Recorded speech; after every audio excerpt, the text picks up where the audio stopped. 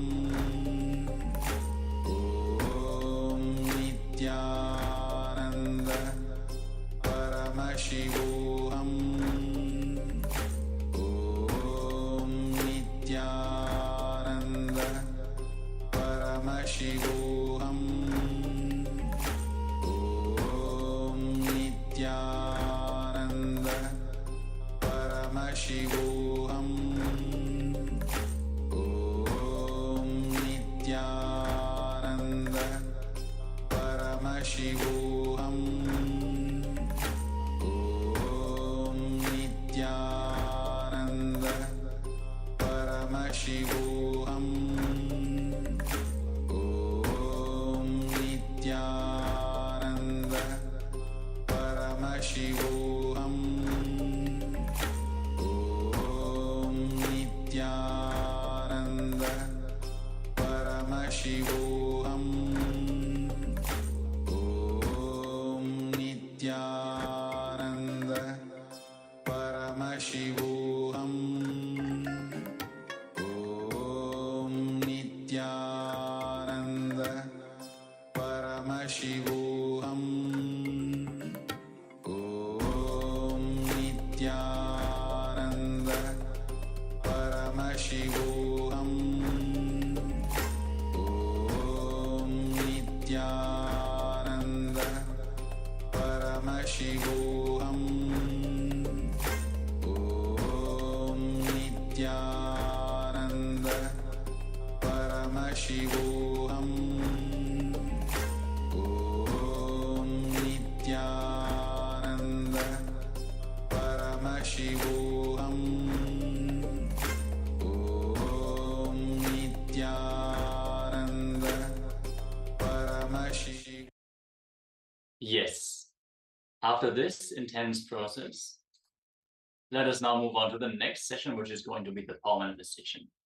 If you feel there's still more you want to complete, you can continue after the session. You can continue the process.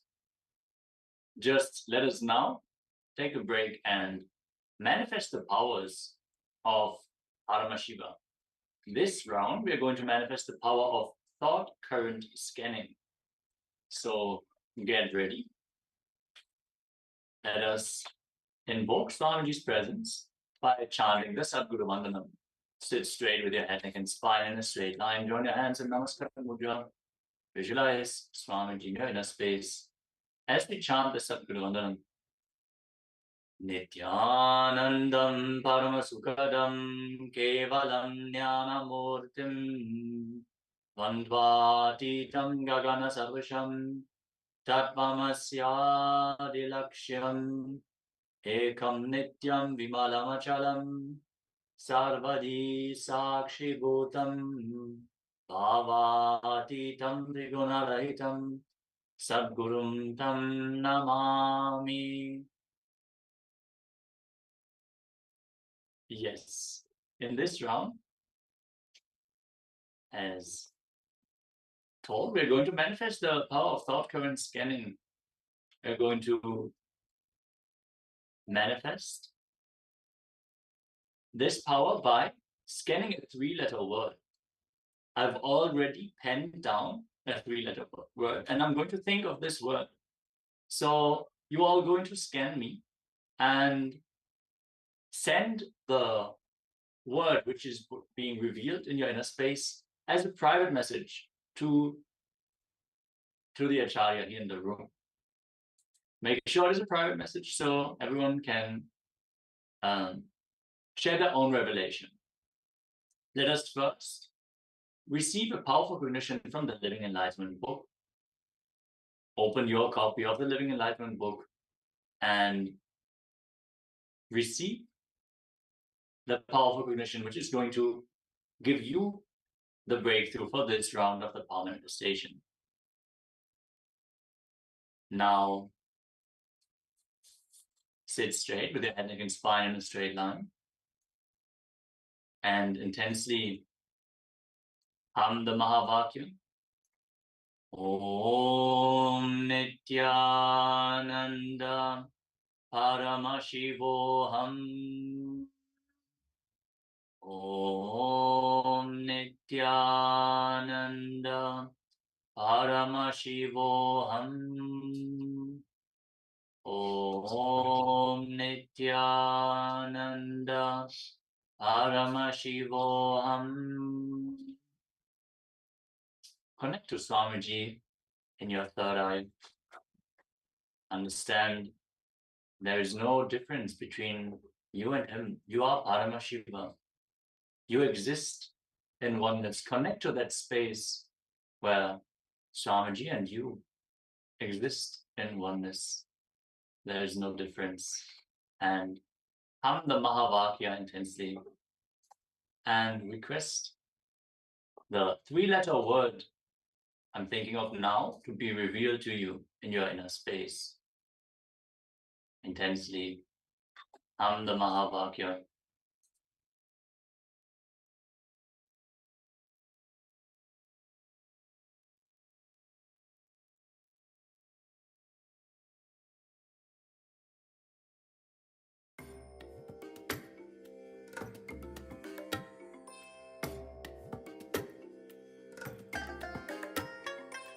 I bless you all. Let you all open all your three eyes and manifest the powers of Mahasadashiva. Om Nithyananda Paramashivoham. Om Nithyananda Paramashivoham. Om Nithyananda Paramashivoham. Om Nithyananda Paramashivoham. Om Nithyananda Paramashivoham. Om Nithyananda Paramashivoham. Om Nithyananda Paramashivoham. Om Nithyananda Paramashivoham. Om Nithyananda Paramashivoham. Om Nithyananda Paramashivoham. Om Nithyananda Paramashivoham. Om Nithyananda Paramashivoham. Om Nithyananda Paramashivoham. Om Nithyananda Paramashivoham. Om Nithyananda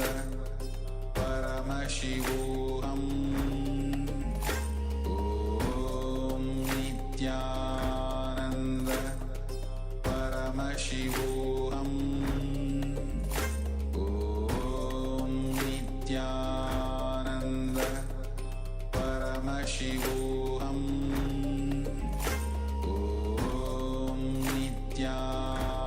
Nithyananda Paramashivoham. Om Nithyananda Paramashivoham. Om Nithyananda Paramashivoham. Om Nithyananda Paramashivoham. Om Nithyananda. Yes, with this, we come to the end of this round of the manifestation. Let us now move to the step of verification. You can send your message here in the Zoom chat. And in another 1 minute, I'm going to reveal the word which was penned down. Let us take a few moments and then conclude this session.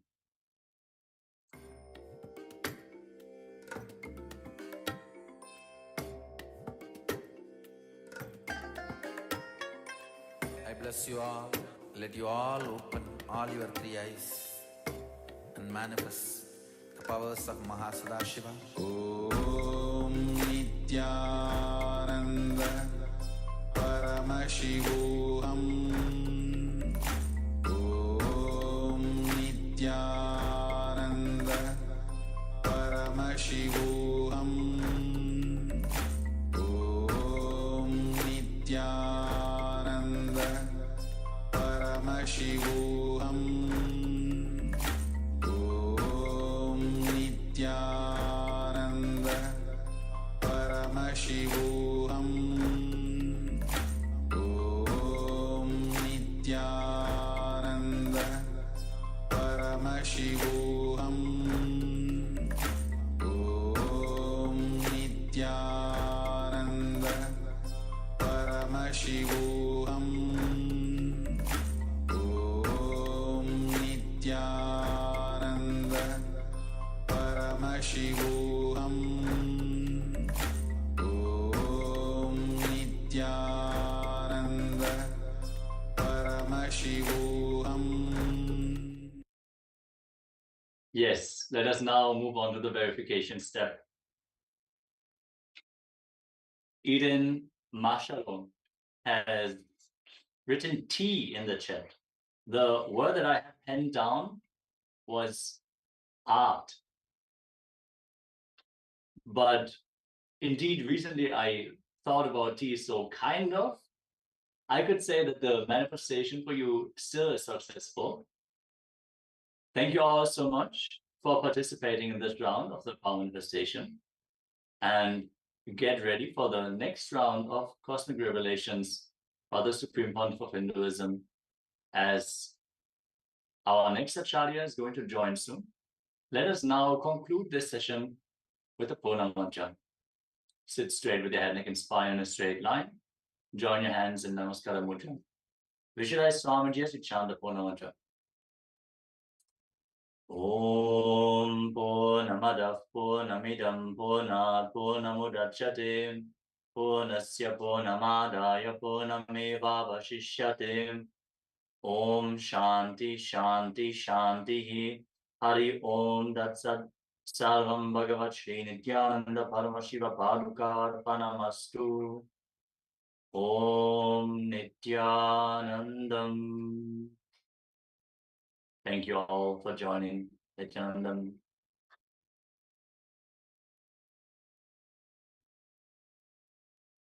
Paramashivoham. Om Nithyananda Paramashivoham. Om Nithyananda Paramashivoham. Om Nithyananda Paramashivoham. Om Nithyananda Paramashivoham. Om Nithyananda Paramashivoham. Om Nithyananda Paramashivoham. Om Nithyananda Paramashivoham. Om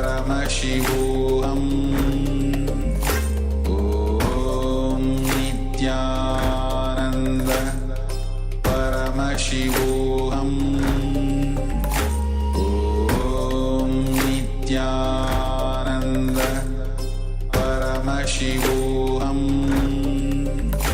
Om Nithyananda Paramashivoham. Om Nithyananda Paramashivoham. Om Nithyananda Paramashivoham. Om Nithyananda Paramashivoham. Om Nithyananda Paramashivoham. Om Nithyananda Paramashivoham Om Nithyananda Paramashivoham Om Nithyananda Paramashivoham Om Nithyananda Paramashivoham Om Nithyananda Paramashivoham Om Nithyananda Paramashivoham Om Nithyananda Paramashivoham Om Nithyananda Paramashivoham Om Nithyananda Paramashivoham Om Nithyananda Paramashivoham Om Nithyananda Paramashivoham Om Nithyananda Paramashivoham Om Nithyananda Paramashivoham Om Nithyananda Paramashivoham Om Nithyananda Paramashivoham Om Nithyananda Paramashivoham Om Nithyananda Paramashivoham Om Nithyananda Paramashivoham Om Nithyananda Paramashivoham Om Nithyananda Paramashivoham नित्यानन्दं परमसुगतं केवलं ज्ञानमूर्तिं द्वन्द्वातीतं गहनसदृशं तत्त्वमस्याधिलक्ष्यम् एकं नित्यं विमलमचलं सर्वदी साक्षिभूतं भावातीतं त्रिगुणरहितं सद्गुरुं तं Namami.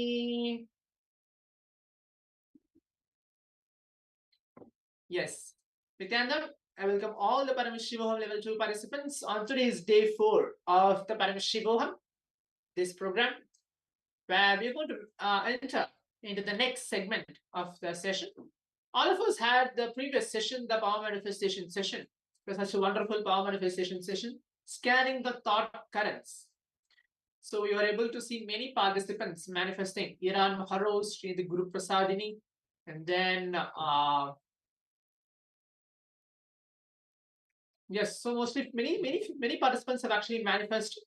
So the next session, what we are going to learn, what we are going to manifest. The first session we learned on the topic of integrity. Okay, so what was integrity? What did you learn about integrity? Can any of the participants go ahead and share before we move on to the next segment, which is about authenticity?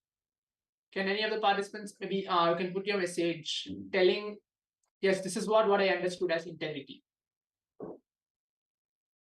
You put the message on the Zoom chat telling what you understand as integrity.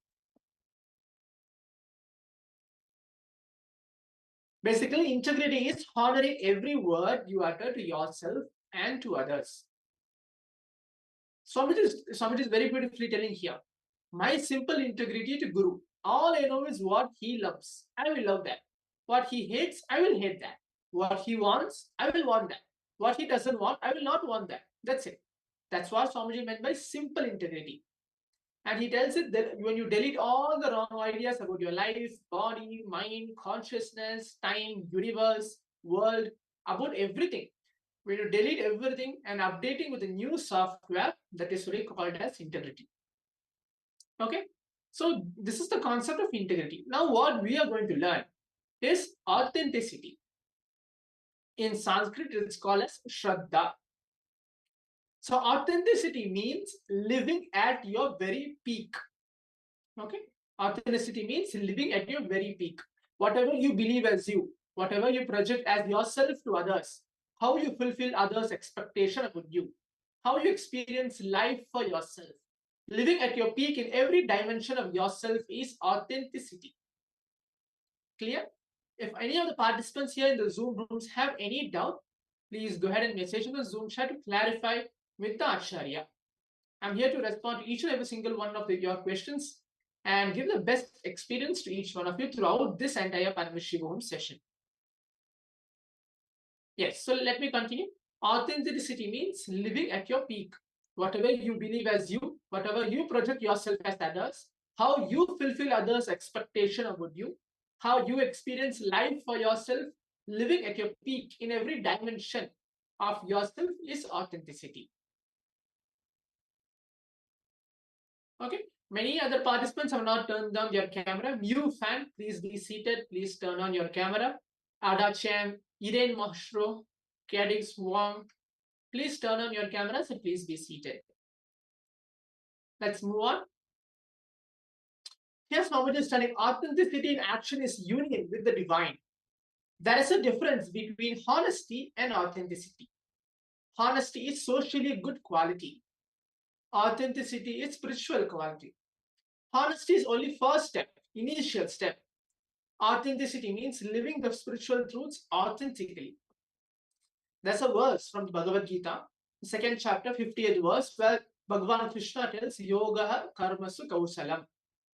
Means the same thing. Honesty is socially good quality. Authenticity is a spiritual quality. Here he tells authenticity, living at your very peak. Authenticity means living the spiritual truths authentically, not integrity, not with integrity, but authentically. So now coming to the basic again. What is authenticity? Any of the participants know what is authenticity before I move on to explain? You can raise your hands or you can tell, yes, I know. Any of the participants know what is the meaning of authenticity? Nitya Guru Prasadini, Sri Nitya Guru Prasadini, and then Anupama Menon, Mu Fan. Please tell what is authenticity from your knowledge. Before I move on to explain, what is exact definition of authenticity from Swamiji?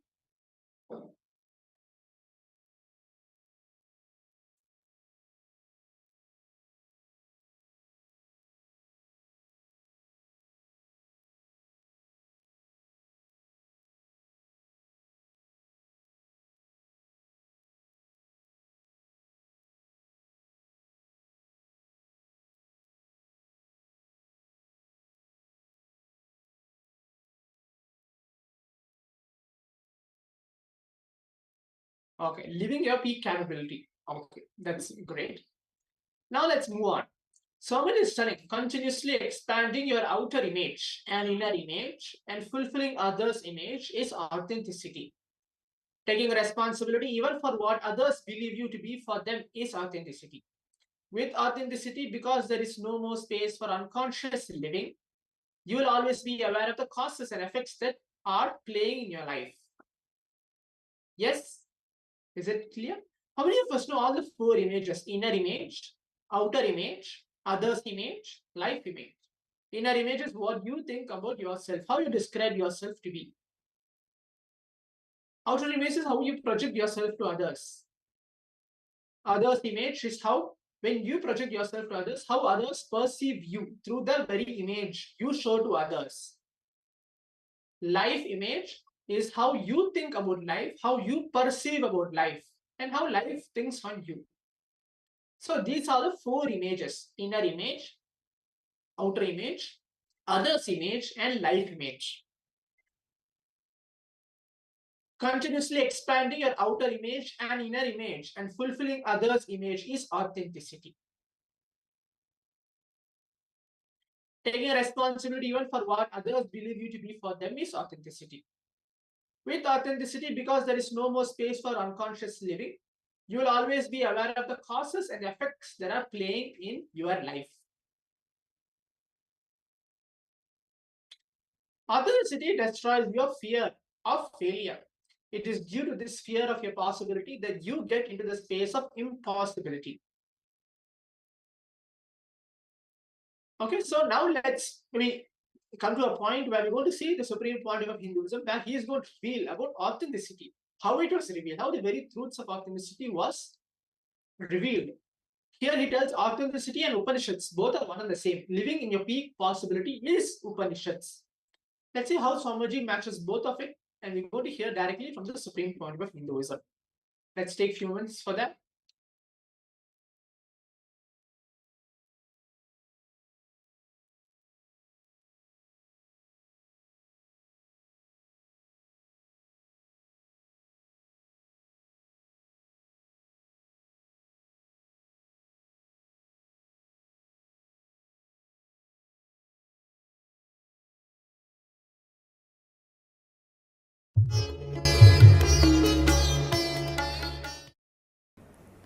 Understand, in all power manifestations, same logic works.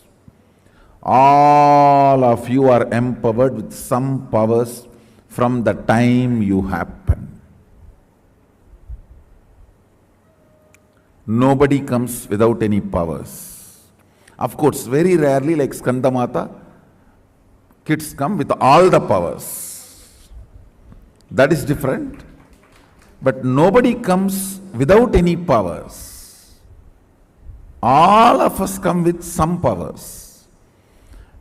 When the power manifestation starts, what is the impact of that on the existence? That is too important. That is why I am saying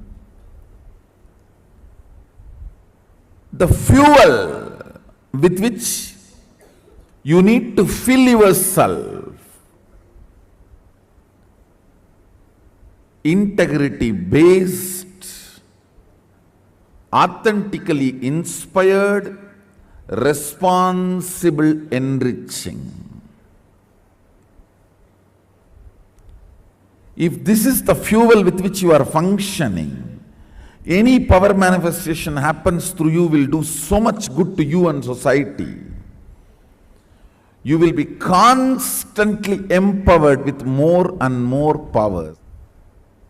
Whether the power manifestation through you is good or bad will be decided based on what kind of an inner space you carry. The response happening inside from outside and outside from inside, this matters for power manifestation. No, this matters, understand? Especially for your consciousness to be empowered. Empowering, right?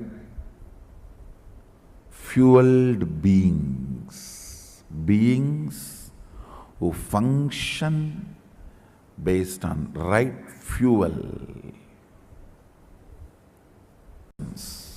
Your problem is not whether good or bad. Your problem is only whether to be active or tired and bored. Even to be negative, you don't have interest. You need to change the fuel of your body and mind functioning.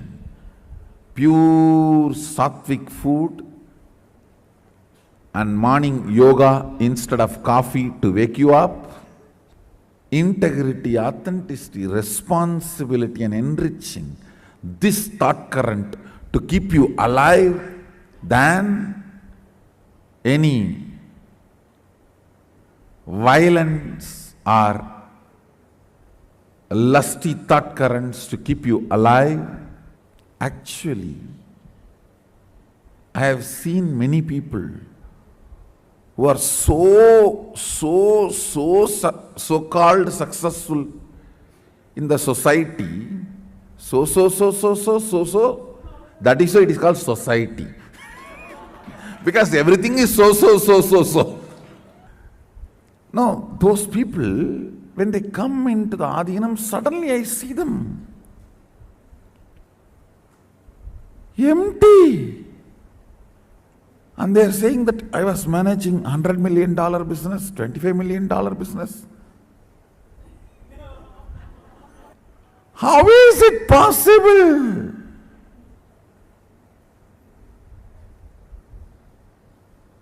No, it was possible there because the fuel was coffee to wake you up. And the intense greed, lust, violence, peer pressure, all that was the fuel. And the whole matrix, Vatavarana, the ambience of absolute stupidity, celebrating the sick mentality. When this kind of ambience happens, yes, you were active. But now, because everything is so.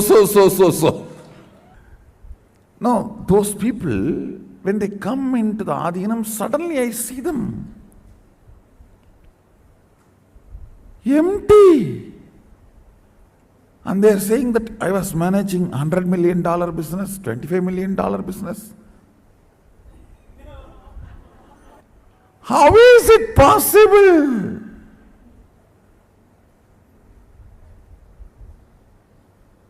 No, it was possible there because the fuel was coffee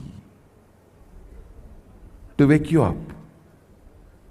And the intense greed, lust, violence, peer pressure, all that was the fuel. And the whole matrix, Vatavarana, the ambience of absolute stupidity, celebrating the sick mentality. When this kind of ambience happens, yes, you were active. But now suddenly the whole fuel change is happening. Lubrication is different, fuel is different, oil is different.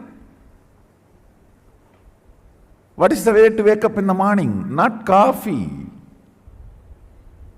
Yoga. But I tell you, what a way to wake up.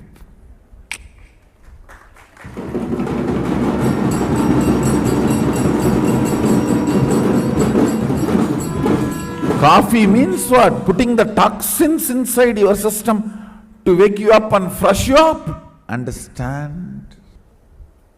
While you are living,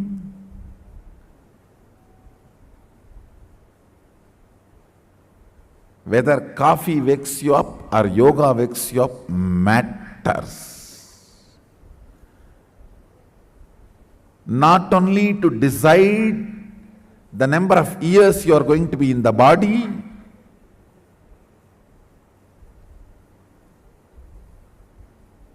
but also the quality of life you are going to have while you are in the body. Understand? Same way, the power manifestation, manifesting powers, its intensity, its quantity and quality is decided by what is the impact of your power manifestation on humanity. If more power manifests through you, is it good for the world or bad for the world? So understand. Let the power manifestation happening through you, in you, manifest as smile, gesture of love, the tear of bliss. I'll tell you a secret. Only in sadness it should be called tears, because it will come one drop by drop by drop by drop. In bliss, it will always be continuous flow. It should be called as singular, in singular tear, not tears. Understand?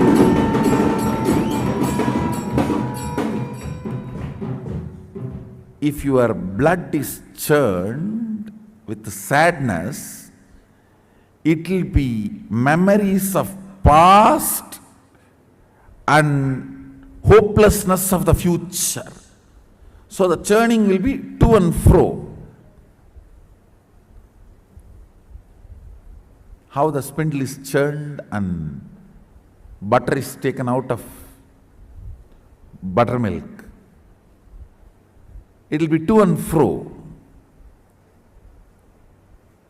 If your blood is churned with bliss, it will be one machine mixing. So it will be a continuous flow. Understand?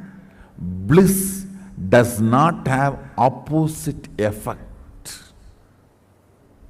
It will be just either clockwise or anti-clockwise, just one intense spindling movement, that's all. Understand? What I am describing, if you just look in, yes, when there is no looking back, it is bliss. When you look back this side and that side, it is pain. Whenever your blood is churned with the suffering, it will be pains of the past and hopelessness of the future. That is the way the spindle will be churned. And that is why the tears, few, then few minutes, then few, then few minutes, then few, wet, dry, it will be going on. But the bliss tears are not like that.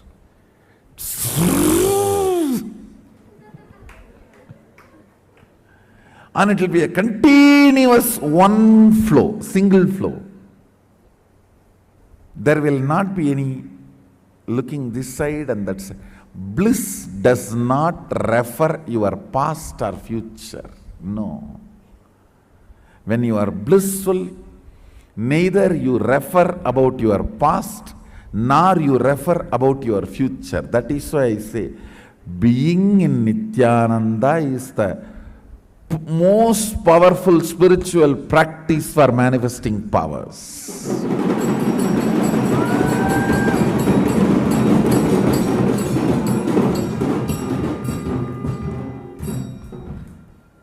That's the most powerful way of manifesting powers.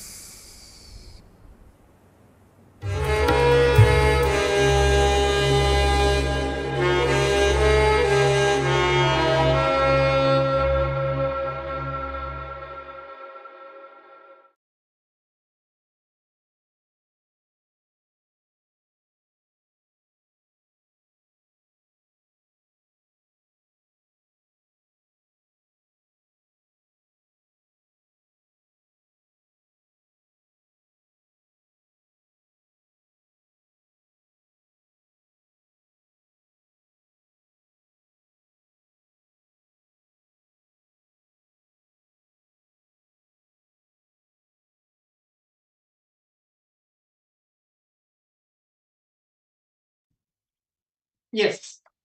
So as we heard directly from the Supreme Pontiff of Hinduism, where he spoke on how authenticity, the right fuel to manifest Shaktis, and how authenticity and